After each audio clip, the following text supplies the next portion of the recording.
Hello, welcome back to Beyond the To-Do List. I'm your host, Eric Fisher, and this is the show where I talk to the people behind the productivity. This week, I'm talking with Dr. Susie Wise about her new book, Design for Belonging: How to Build Inclusion and Collaboration in Your Communities. And you might be thinking, what does belonging or even design have to do with productivity? And I will tell you, it has a lot to do with it, because one of the biggest things that can derail your productivity.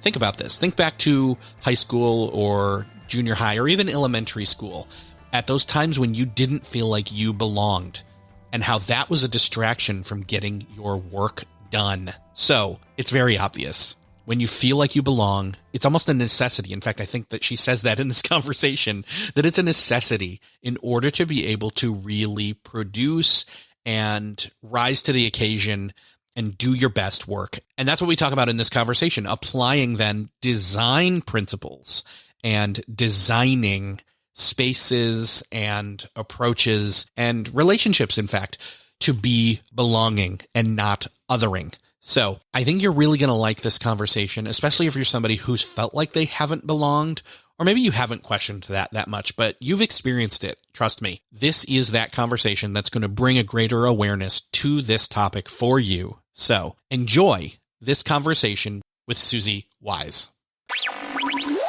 Well, this week, it is my privilege to welcome to the show Susie Wise. Susie, welcome to Beyond the To-Do List. Thanks so much for having me. I'm thrilled because I have this kind of small bundle of books now coming to me through D.school. Yours is one of them. Ashish Goyal is one of them. And I think there's another one coming. So I don't know what order these are releasing in, if you've heard some of these, but for the sake of the audience, what is D.school? Let's start there.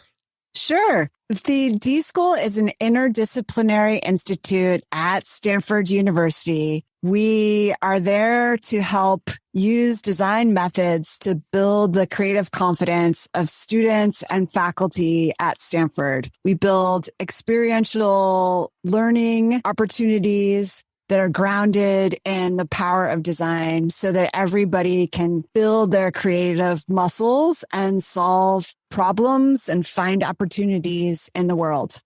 That is a great synopsis right there. And what I love is 99% Invisible is one of my favorite podcasts. It's all about design and finding that and discovering that, right, in the world as you come across it.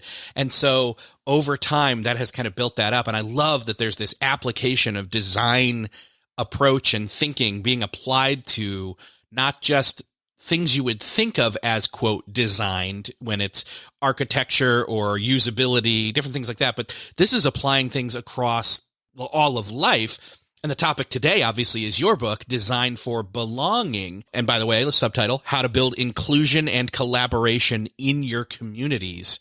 Belonging. When people hear that, I don't know that they think productivity. Why does belonging matter when it comes to productivity? It's actually critical. Belonging is one of the things that helps you show up and be your whole self. It means that you're able to make your best contribution when you feel that you belong. It's not about fitting in. It's about being you and sharing who you are. So I think that connection to productivity is really profound. In fact, that what we're actually looking for when we think about productivity holistically is getting the members of our team, ourselves, our groups to show up and do their best, be their best. And that comes from getting to show up and be your whole self, not being afraid that some part of your identity is not going to be accepted. That helps you to actually lean in and be you. And I want to take that up as a definition of productivity, in fact, leaning in and being you. Nice. Yeah. Not just bringing, but being your true authentic self, and not just you accepting that, but others in your work area accepting that as well. In other words, reducing friction that could be there because of not doing that. Absolutely. And when you design for belonging, it means you're creating cues in the environment that help people know that they are psychologically safe and they can show up as themselves. I sometimes share a quote. It's included in the book from John Powell at Berkeley. He says, belonging is more than just being seen. Belonging entails having a meaningful voice and the opportunity to participate in the design of social and cultural structures. That might be another interesting angle on what is productivity. It's showing up and really participating in creating the environment that you're a part of. Mm-hmm. I think that jives with me because I know that for myself, as well as probably many listeners, there is a bit of a productivity hangup when it comes to psychological and emotional things, when it comes to thoughts and feelings and being unsure of different, I don't know where I stand. I don't know how others feel about me. I don't know how I think or feel about me. And by creating, or let's rather say, designing a space where you do belong, or the signs are there that even if you don't feel like as you're entering into it, you are trusted yet, the environment is set up to allow you to easily enter into trust because it's being extended to you. You got it. You got it. And one of the things that I do in the book is talk about ways that we can see belonging in real time and real space. And I call out some moments of belonging. So some that you were talking about there, the invitation and the entering, these are important moments that set the stage to let you know that you can belong and be productive. Other moments to pay attention to are things like participating, another version of productivity, right? Are you able to participate? Are you able to contribute? Are you able to get into flow? That's what I call out as one of the moments of belonging that we're looking for. Because if we're noticing a flow state among a team or among individuals within the organization, that's probably a good sign for the productivity side of the equation. It also is probably a sign that belonging is really present, that those can go hand in hand in really interesting ways. Another piece that I raise as a moment of belonging that I think is interesting to think about is dissent. And that's the idea of raising critical feedback and saying, wait a minute, this isn't working. And we might think of that as like, oh, is that a breakdown moment that hinders productivity? But I would like to argue that it's actually a necessary part of any functioning organization or team, that you have to have a way that you take up and deal with what isn't working. That's both a real sign that you've gotten to a place of a lot of belonging, but I'm imagining and think that there's probably a lot of evidence for the fact that that means that a team is starting to be able to work. And if you really know and design for what do you do to give feedback, you might imagine that you have a role or a ritual. And so then it just becomes a part of your work culture to seek feedback and understand what's not working for folks. That might really smooth the wheels of how you're working together. Yeah. I think when the word design comes up, people think of, more often than not, they think of something that is representing something visually. Here we're talking about designing for belonging. We're not talking visual design. We're talking organizational design and infrastructure, so to speak, design for coworkers and teams. What's the difference there? Why does that look different? What kind of infrastructures are we talking about here when we say design for belonging? Absolutely. So, and another word we might throw in there to those that you were talking about there is experience design.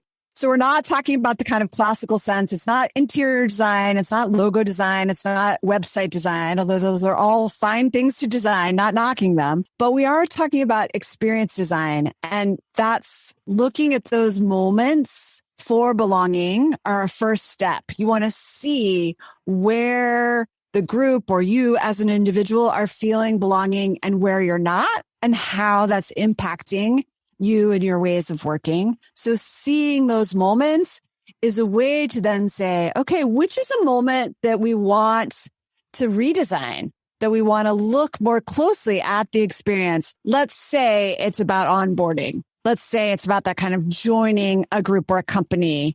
And when we notice that that onboarding for some people feels like a moment of belonging and for some people it doesn't, that's what might cause us to want to work on it.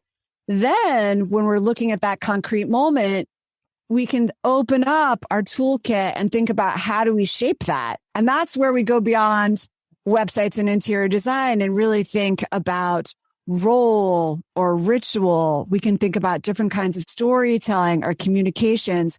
We can even think about things like food or clothing related to events that we might host that help people to participate, contribute, and know that they belong. Well, before we dig into the toolkit a bit, you mentioned onboarding. It is similar to another word that you use in the book, which is the opposite of belonging, which is othering. Can you explain what that means? Yes. Othering, the opposite of belonging. The way one might notice that is being made to feel like you don't belong, that you're being stereotyped. It might be that you're being projected upon. It might be that you're being made to feel that you shouldn't be part, or that some part of you, some part of your multiple identities, we all have multiple identities, some part of your identity isn't actually welcome and that you're not being encouraged to show up. Extreme versions of othering take us all the way to things like systemic racism, discrimination, extreme things, right? You can imagine even recent shootings mass shootings in the American context. That's an extreme version of othering when someone is going all the way to committing a hate crime. So that's very extreme. There are much more subtle versions of being made to feel like you're not really supposed to be here. That's othering. The work that I'm trying to do is say that if as designers, and so many of us, even if designer is not our title, we are designers because we're creating context for people to come together. We want to be able to think more intentionally about how people are allowed to feel, encouraged to feel, made to feel that they belong, and paying attention to contexts where we don't think that that's really happening. One of the things I love to do is just have people do an emotional journey map and chart for themselves the highs and lows in their workplace of when do they really feel like they belong and when do they not. That is a way to create some really interesting data around places that you might want to attend to or redesign. Obviously, tech tools have played into belonging, whether it's intentional or not, over the course of the past 2 to 3 years now since we've been going through the pandemic. How does that play a part in terms of designing for belonging? Well, I like to think of tech tools as exactly that, tools, right? So in some way, we can hope that they are a little bit neutral and we can shape them. Of course, there are biases that get built into the way they've been created, and they have kind of default settings. So here we are, we're on Zoom. So we're face to face. We're not thinking about the rest of our room, the rest of what's happening in our house. But interestingly, in the pandemic, since people have been in their homes, there actually is this interesting opportunity to design for how can you bring more of yourself to the screen and not just go with the kind of the default of technology, which is flat. So we could invite each other to go take a little scavenger hunt in our house and bring an artifact to show here on screen about a time or a place where we felt belonging. We're not going to do that right now, but that's a great activity to do in a group that's in Zoom. So that's a way that we can tune technology with the intentionality of design to ensure that we're actually bringing and creating opportunities for people to show up as more than just their flat screen version, for instance. The thing is we're kind of going into that. There's a lot of phrases, the great resignation, the great this and that. And I'm like, okay, that's fine. But like, I think what it is we've just, as a mass scale level, all started to question everything. So why not lean into that? Right? Absolutely. So it's a great moment. I actually turned out to be really excited that this is when my book on design for belonging came out. I've heard the great resignation also referred to as the great reflection. And reflection is a very important part of design. It's that taking a pause to understand, how am I feeling right now? How is my coworker feeling right now? How do we feel about the amount of time that we're spending on Zoom or on email or in text? Are all those platforms helping us to live fuller lives? Or when are they getting to the tipping point where they're not supportive of who we are or the relationships that we want to be in? These are really profound questions to ask. And they're ultimately design questions to ask, because then we can dig in and say, okay, these are the tech tools we're going to use, but how are we intersecting them with thinking about time and schedule? Maybe what we want to do is have some time when we're online together, but we're not actually in a meeting, or we're just online and we're chit-chatting, or we're just online and we're doing our own work and we're trying to kind of simulate being together and co-working.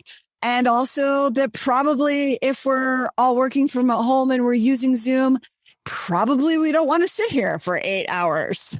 You know, you saw early in the pandemic, lots of folks getting into really big trouble with their bodies and their relationships because they were just trying to show up on Zoom like they had showed up in the office. And it's a reminder of design that we actually have to intentionally situate how we're using time, as well as how we're using technology tools, as well as how we're getting to show up with our body, right? Our body is the ultimate user of the designs around us. And we want to be able to pay attention to that. So that paying attention is a foundational act of design.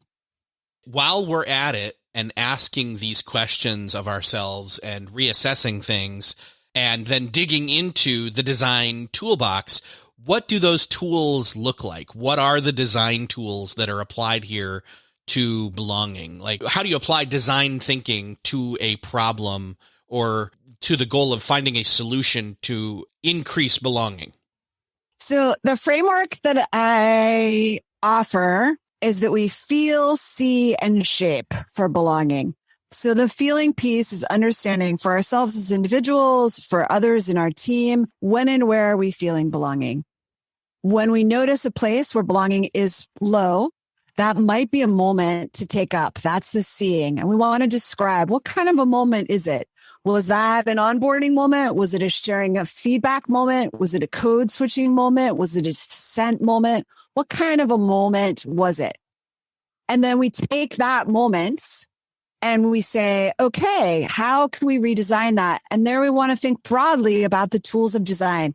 We don't want to be limited to just a particular technology. It's not just about sending an email to tell people that they belong. We might want to say, how can we create this space so that the space is filled with stories, visual stories of our clients and our teammates so that we really understand in a felt way the wide range of people that show up and do this work together. That would be using the tool of storytelling and communication in conjunction with the tool of space to make a space feel like it's really cueing you that you belong to. I know that you've done some examples in schools, for teachers, for students. What are some of the ways that you've applied designing for belonging, especially in a place that really, like, if there's ever a place that you need to feel like you belong as you're growing up and you're learning and everything's scary, not that it's not scary for adults, but you just feel like you need to belong in order to actually achieve what is being given to you and given to you to learn. What are those examples? Like, how does that apply? How do you apply design for belonging to these examples in a school? In a school, yeah. And to your point, it's critical. There's a fair amount of research that belonging is fundamental to being able to see yourself as a learner, and seeing yourself as a learner is fundamental to being able to actually learn. So it's really important. I've done a bunch of work with school principals. And so I'll tell a story of a school principal. He was an assistant principal at the time, and he went to a new school. This was in Colorado. He went to a new school and it was maybe summer. They were getting ready for the year. And he said to the principal, so what kind of assemblies will we have here at this school? And the principal says, oh, no, not assemblies. We don't do assemblies. We can't do assemblies. They always go off the rails. And the assistant principal is like, oh, wow. Okay. That's really interesting. You can't do this kind of traditional thing. That's fine. But he dug a little deeper to kind of understand that what were the behavioral issues that would happen and recognized that so many of them were coming because the students themselves weren't in relationship with each other. So he thought about taking up a practice. He called it CREW, which is small groups of students coming together regularly across the year and being supported by teachers. And he wanted to try that, not in assembly with everybody, but could he think about for 6 to 10 weeks if they did these small group meetings where students had opportunities to get to know each other, to play games together, to tell stories about their families together, to share photographs, etc. Not academic work, but relational work. If they did that, would they be in a place to then down the road potentially have a larger group experience? And so that's that version part, I think, of the work of belonging in schools and all environments is actually remembering that belonging is a feeling and you get there by being in relationship with each other. And that means getting to know each other. That might mean solving problems together, which could take a form of puzzles. He ultimately was able to do an assembly after they had these many weeks of small groups where the small groups came together in a large assembly to actually solve the collective puzzle. So they had a reason to come together, but they had the relationships to rely on that let them show up, be themselves, and dig into the work that was presented to them. So I think that's what it looks like in schools is right? Like digging into relationships and then remembering that you can redesign to meet students, to meet educators too, exactly where they are. You mentioned relationships, and I think that as we're talking about this topic, there are people who will say, why do we need to do this in my workplace? What do you say to them? And hint, I'm talking, I mentioned the word relationships. So I think that the best of ourselves comes from being fully human, and we're social creatures. So we need relationships, whether we identify as introvert or extrovert, whether we identify with as having wanting to have a lot of friends or a few close relationships. Our humanity comes forward, not just in work, but in the playfulness of relationships. So they're fundamental. So obviously in the workplace, and again, we talked about schools too, but in the workplace and productivity wise, teammates or leaders may receive this book or start to go through the book and wonder how they can, if they don't think that the organization they're in has necessarily the capacity yet, but could eventually get there, air quotes, and get it also, air quotes. In other words, how do you inch into starting to enact some of the designing for belonging in a workplace that doesn't have it yet, but some of the people inside it see the need for it? How do they communicate that? Yeah. How do they spread it? How do you start the ball rolling slowly without freaking everyone out? Absolutely. And I'm a huge fan of that. Actually, I'm not a fan of and here my air quotes, the rollout in air quotes of big new plans or new programs of how we're going to relate to each other. No, that's not the way relationships happen, in fact. And I also think from a design perspective, this book is an effort to help demystify how to get started. So I'm a believer in small, scrappy experiments. That's why I want you to think about concretely about a moment where you or your teammate do or don't feel they belong. Pick one of those moments where it feels a little itchy, uncomfortable, and say, what's one thing we could try? We notice this particular moment, so we're nice and small, and then we're going to try one thing. So that might be, let's try something at our next meeting that's a little bit different, that's a little bit relational. Can we try, I mentioned it a couple times in the book, the check-in question as just a way to say, hey, at the beginning of this meeting, we're going to dedicate 5 to 10 minutes, depending on the scale of how many people there are, to ask a question. And we're going to ask, a question every time we have this meeting so that we can just get to know some different things about each other. My friend Jill Violet from Playworks is the person that introduced me really to the check-in question. And she loves to ask, what was your first concert? You're not going to ask that question every week, but you're going to ask it once. And then maybe you're going to make a playlist so that everybody has the playlist of everybody's first concert. And you have this kind of touch point. So there are lots of ways to start really small Or maybe you're just back to the storytelling in your environment. Maybe you just put up a few pictures of your clients or customers or the folks that you work with and tell a little bit of their story and let that motivate you in the next session that you're doing where you're trying to design a new product or service, for instance. So starting small is actually key to doing culture change work. And ultimately, design for belonging is culture change work because you're trying to create more opportunities for more folks to belong more of the time. And you're wanting to then see what that gives you. This is an emergent process, as I believe all design should be, where you're looking to see, gosh, I tried this check-in question and that felt weird. Okay, I'm going to back away from that. And the next meeting, instead, I'm bringing snacks.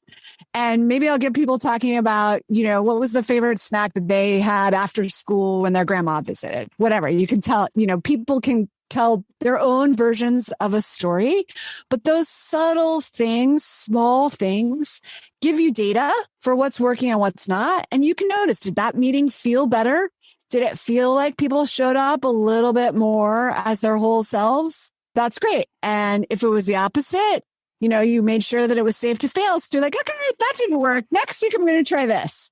So I think as individuals or get a co-conspirator, it doesn't have to be top down. It can start bottom up. If you are a leader and you're wanting to try some new things, you can also invite others into that work with you. Just try small things to humanize the workplace. My thought was, and I know your approach is way better, so trust me. My thought was, we're talking about answering all these questions or bringing up the questions and looking at how we've done things up till this point in a critical way, not in a negative critical way, but in a constructive critical way. We're asking the questions, is this allowing for belonging, or is this designed for belonging? Yeah. Or is the thing that we're always used to doing, is it unintentionally or even intentionally by accident, maybe othering? I think that those are great questions. And I think those are great questions to have a thought process and a dialogue around in a group. But again, I think going too far down just that process starts to smack of what you said earlier of a rollout that can be very informative, that can be very investigative, and you can come up with some great data and some great, experiences to help build new things. But your approach of trying things in a subtle way that aren't hitting you on the head with a hammer, but instead inviting you in to be long, it makes more sense that way, right? Yeah. Yeah. A couple things that makes me think about. One is just that I love to name a kind of a season. I love to play with time. Right. I feel like that's one of the places we get stuck. And in some ways, the pandemic has maybe helped us play with time in some different ways, because it also made us just lose track of time. But I love to think about a season of prototyping. And that could be a day, a week, 5 weeks, where you're just like, hey, we're going to try new things at meetings over these 5 weeks. And I don't think that sounds like a rollout. To me, that just sounds like, hey, we're giving a frame. And we're going to see what emerges. Who shows up to do some experiments in these 2 days, 5 weeks, whatever the time frame is? And how did they feel? And do we want more of that? Because the other thing, when you're mapping kind of your belonging and noticing times where you're not feeling belonging, you may also be noticing some times where you are feel belonging. And the thing to do is actually do more of those things, to figure out how the great job that you do in the onboarding moment, that kind of invitation and entering moments, that you're doing a great job there, but things fall off that people don't know how to make a contribution once they're a part of the team or the organization. But somebody may have done a map and showed that their high point was a moment where they felt like they did really contribute. And so can you lean into that and see how you can shine a light on that and share that? This is a podcast about productivity. I think bright spots looking is a really positive productivity kind of move, that you're actually looking around to things that are working and you're looking to then see what's happening there, not so that you can replicate it. I'm also opposed to replication.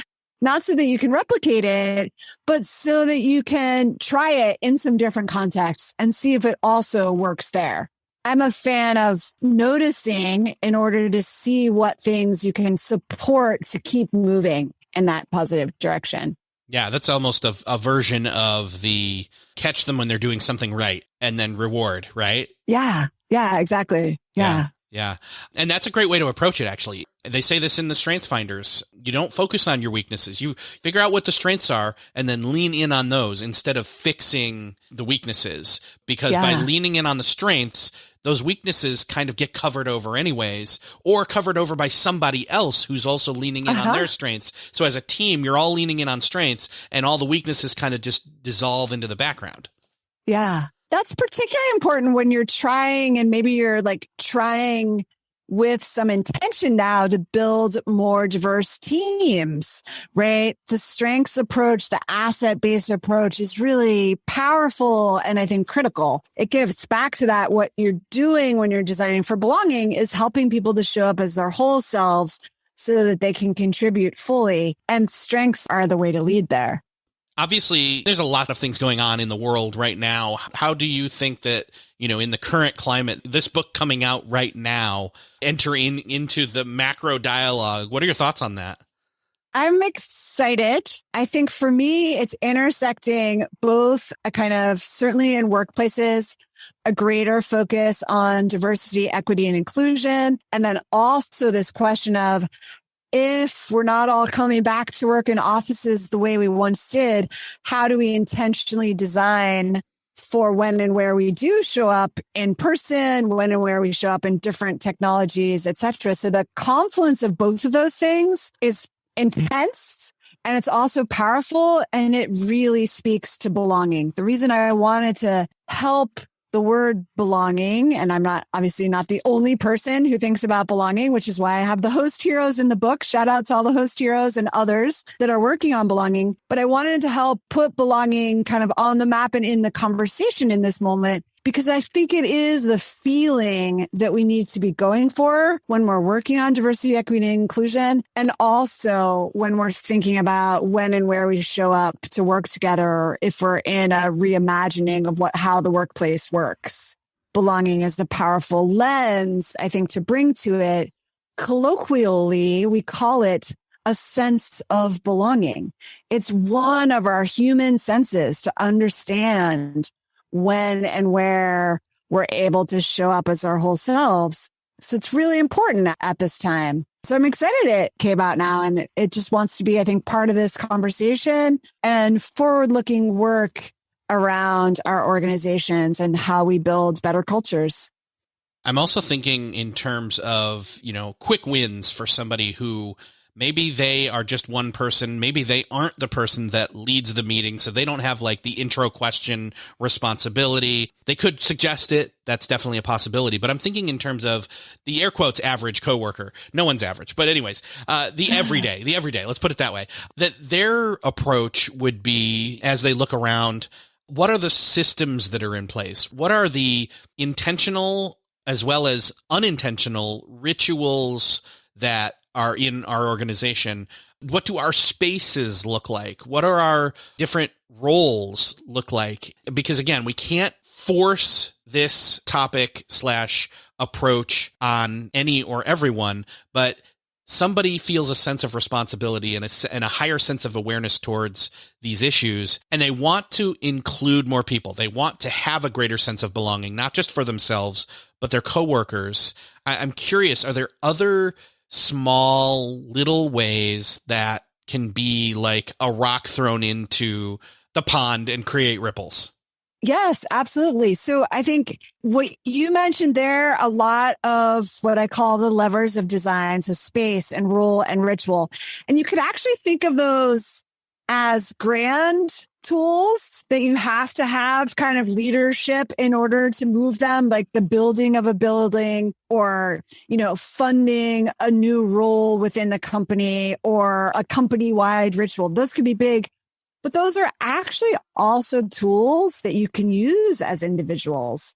If you're not the person that's going to throw the big event, how about taking a walk with a coworker you haven't talked to in a while, or somebody that's new, or somebody that's different than you across any number of identity markers.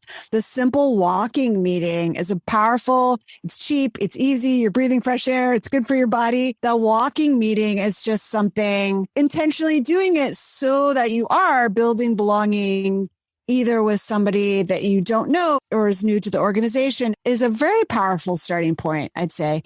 Similarly, what space, you don't control the whole space, but what can you do with your individual workspace or your digital workspace that starts to show who you are in a new way? Take the risk and show another part of your identity and see. And you can do that as a conscious experiment. If I show up in my, gear that represents some aspect of my identity, did that generate questions and conversation that felt good and intriguing to me?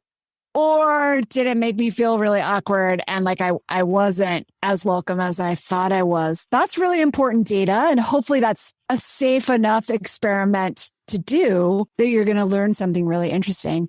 And then the other thing is I think don't underestimate the power that you have just by making those small ripples, that reaching out to somebody, that changing your space, to making a braver comment in a conversation that is inclusive of somebody that you think is not being included. Those small acts do create ripples. And then, of course, you could get your whole team to read the book. Joke. I'm trying to think, you may be aware of it, but I'm trying to think of what is the cognitive bias where, for example, if you suddenly buy a certain car, then you see that car everywhere. I'm blanking on what it is. I know what it is, and somebody's listening and they're saying it right now out loud. Right. Yes. So it's a kind of perception bias, but I'm not. Yes. Thank you for that. But I think, again, I hope that this conversation just did that to somebody, that as they're going about their day and as they're interacting at home and at work, that they are starting to see spaces that allow and encourage belonging, as well as, unfortunately, they will see othering and they'll be able to identify it. They'll be like, oh, I see it. I see it. There's that car. In other words. Yes. And by doing that, they'll be able to see some of those instances where maybe you don't jump in and do something immediate, but you start to ponder, what's a small step that I can do in this regard? If you have a vision for something big, you can back it off. If you're like, oh, if only we could do a 3-day offsite where we talked about this, like, okay, maybe just talk about it in your next meeting or in your next one-on-one with your leader. You can always, I think, make a big vision for change into something small and scrappy that you can try right away. And then you get some feedback, and that feedback then motivates you. So it becomes a virtuous cycle in a way. Mm-hmm. Starting that momentum cycle, kicking it off. Absolutely. And not in a rollout, but in a kind of a groundswell kind of a thing. Absolutely. Yeah. Absolutely. And to me, that's my version of productivity, is starting things and seeing where they go and then following them. Yeah. Because again, sometimes you can decide to go one route. Like, again, you can build a campaign around this, but if you've not really done the groundwork and the homework and the investigation and the real life relationship conversations, you're going to miss the point, and it's going to come out corporate versus human centered. Absolutely. Yeah, you got it. Well, you mentioned earlier, everybody should just go get the book, and I'm going to echo that right now. Obviously, it's available, and it's great for teams, it's great for individuals as well. And I think it really will spark greater awareness. And again, thank you to the listener who's saying it right now, what that thing is where they see the car over and over again. But it's going to cause that, I think. I know it does for me. I know personally for me, it does that. So I hope it does that for others. A version of that is priming too, right? Yes. So I'm hoping this is priming so that you can see it, and then you can see it and shape it. Feel it, see it, and shape it. So in that light, where is the best place for somebody if they want to dig deeper than we did in this conversation? Because the book goes so much further than this and so much deeper than this. Where can people go to find out more about the book, as well as maybe get a sample or jump in and just purchase it? Yes. So I have a website, designforbelonging.com.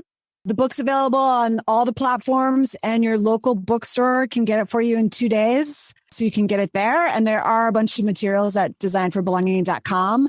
And then, of course, more broadly, information about all the D.school books is on the D.school website, which is just d.school.stanford.edu. Perfect. I will include all of those links in the show notes for this episode. Susie, it's been awesome talking with you. I can't wait to talk to more D.school people. Awesome. Thank you so much for having me. Yeah, thank you.